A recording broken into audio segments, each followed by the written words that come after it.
Боловсролын шат чадны сургуулиудад 40 гаруй жил багшилсан туршлага дээрээ үндэслэж өөрөө англи хэлийг бие даан сурсан өөрийнхөө арга барил дээр үндэслэж үтсэн англи хэлний Мянган дүрм гэдэг номоо та бүхэндээ төлөвлүүлээд нэлийн 21 жил болж байгаа билээ.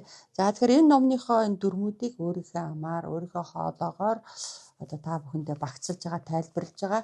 За өнөөдрийн хувьд бол бид нар Мянган дүрм номныхоо 17 дугаар хуудсан дээр байгаа 141-ээс 151-р дүрмүүдийг багцлж үзүүлье. За эхлээд бүгдээрээ үүд үгийг бол дотор нь тусах үйл үг, эс тусах үйл үг, transitive verb, intransitive verb гэж хувадаг байгаа. За эдгээрийг багш нь сайхан тайлбарлаад өгье.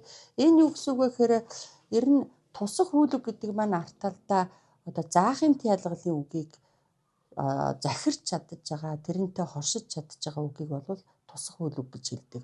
Тухайлбал юуг бичих, юуг унших гэхээр read, write гэх мэт үгнүүд маань тусах үйл үг болж байна гэсэн үг. Харин энэ заахын тялгалын үгтэй хоршиж чадахгүй байгаа ийм үгийг, тэр үгийг захирч чадахгүй байх юм бол эс тусах үйл үг буюу intransitive verb гэж ярьдаг байгаа. Тухайлбал мөлхөх, гүйх мөн үү? Тэр харайх гэдэг чинь юуг харайх, юуг мөлхөх гэж хэлж зохицохгүй байгаа учраас ийм үйл үгнүүдийг бид нар эс тусах үйл үг гэж хэлдэг. За энэ үгнүүдийн хооронд нь ядлахад их амархан. Тэгэхээр та нар номныхоо 17 дугаар хуудсан дээр байгаа энэ 36 дугаар дасгал дээр багш нь нэлээд олон үйл үгүүдийг ингээ бичээд тавьсан байгаа. Тэгээд тусах, эс тусахаар нь ялгаад үзээрэй. Тухайлбал юуг гэдэг асуултанд хариулагдаж байгаа үгийг захирч чадчихвэл юуг шүүрдэх, юуг цэвэрлэх гэдгээр. Тэгэхээр clean, wash гэдэг нь тусах үг юм байна. Жишээ нь алхах walk гэж ивэл юуг алхах гэж болохгүй юм чинь гэж тийм ээ. Сэтгэхэд энийгээ бид нар эс тусах үйл үгээд ялгаад үйл үгнүүдээ сайхан цээжлээрээ. За зарим үгнүүд болохоор тусах үгч болчдөг, эс тусах үгч болчдөг. Жишээ нь өөрөөр хэлбэл run гэдэг үг байдаг. За энэ маань тусах үйл үг болохоор ажилуулах гэдэг үг. Ажилуулах гэсэн үг болчдөг. Юуг ажилуулах гэвэл энэ осмог ажилуулах, run a shop гэвэл нэг дэлгүүр ажилуулах, run a pawn shop гэвэл ламбард ажилуулах гэдэг үг. Гэтэл эс тусах үйл үг болчохоор энэ маань гүйх гэдэг үг болчдөг. Байх жишээ нь. Иймэрхүү үгнүүд бол нэлээд олон байдаг. Эдгээрийг бол бид нар бас ялгаад хэрэглээс орчих хэрэгтэй.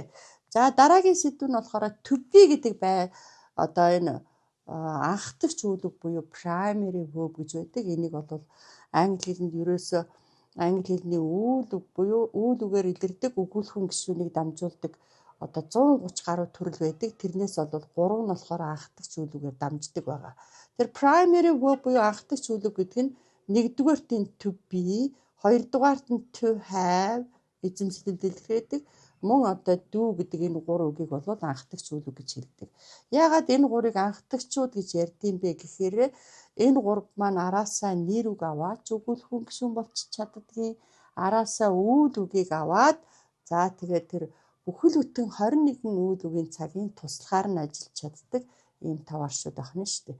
За тэгэхээр энэ уг нь to be гэдэг маань байх гэдэг үгний үг юм байна. Байх гэж орших. За тэгээд өөрийн гэсэн цагтай, өнгөрсөн цагтай, ирээдүйн цагтай.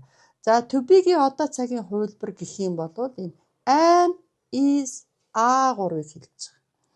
За be гэдэг нэгдүгээр бие дээр бол am-ыг хэрэглэнэ. Өөр юу ч хэрэглэхгүй. За 3 дугаар бие ганц тоон дээр he, she, it тэр гэдэг дээр is гэдгийг хэлнэ. Харин we бид нар, you, чи та нар, they тэдэр гэдэг дээр нь are гэдгийг хэрэглэдэг гэсэн үг. Тэгэхээр та нар яах вэ гэвэл to be-гийн цагийн хувилбар юу вэ гэдээ асуухаар am, is, are гэж хариулчихна. Энэ am, is, are 3 чинь юу юм бэ гэдээ асуухаар нь to be буюу байх гэдэг үйл үгний цагийн хувилбар наа гэж хариулна. За цаг дээр эдгээр маань араасаа юу авдаг вэ гэхээр нэр үг, тэмдэг нэр, за тэгээд байрлал заадаг байц тоо өдр аваад тэгээд орчуулахаараа байна, юм бол билээ гэд орчуулчин, заримдаа бас орчуулахгүй байсан ч болно. Жишээ нь my dad he учраас яаж ийн араас нь is гэж бичиж штэ. My dad is a good horseman. Миний аав бол сайн адуучин. But харин my mom is a bad milkmaid. Харин ээж маань тааруухан сайлчаа.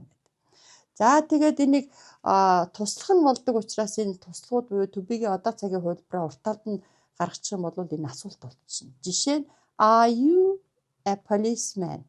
Чи цагдаа юм уу гэд. За тэгээ юугаар тусалж асуусан? Түүгээр нь буцаагаад тийм үгүй гэд товчхон хариулж болно. За тэгэхээр энэ to be-гийн одоо цагаар асуусан учраас to be-ийнх нь одоо цагаар нь тохируулаад yes I am гэж орхичихно. Цааш нь үргэлжлүүлэхгүй. Цагдаа биш бол no I'm not гэх. Are you a good nurse? Чи сайн одоо сувилагч юм уу? Yes I am. No I'm not. Is he a horseman? Тэр адуучин юм уу гэх мэтээр яадаг байх нь асуух өгүүлбэрээ зохиогоод yes he is, no he isn't гэж. Are they students? Тэд нар оюутнууд юм уу? Yes they are. Эсвэл үгүй гэвэл no they aren't гэж товчилдог байх нь шүү дээ. Тэгэхээр энэ am is are гэдэг маань to be-гийн одоо цагийн хувилбар.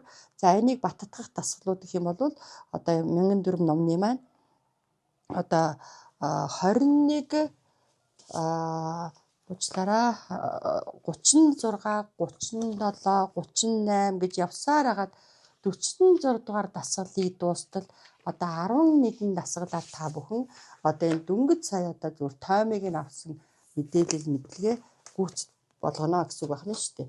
Мэдээч хэрэг 1004 номны дасгал бүрийн хариу нь арт талдаа байгаа учраас та нарт одоо маш их тус болно. За ингээд дараагийнхаа хичээлээ бүгдээрээ баяртайгаар эргэж уулзъя.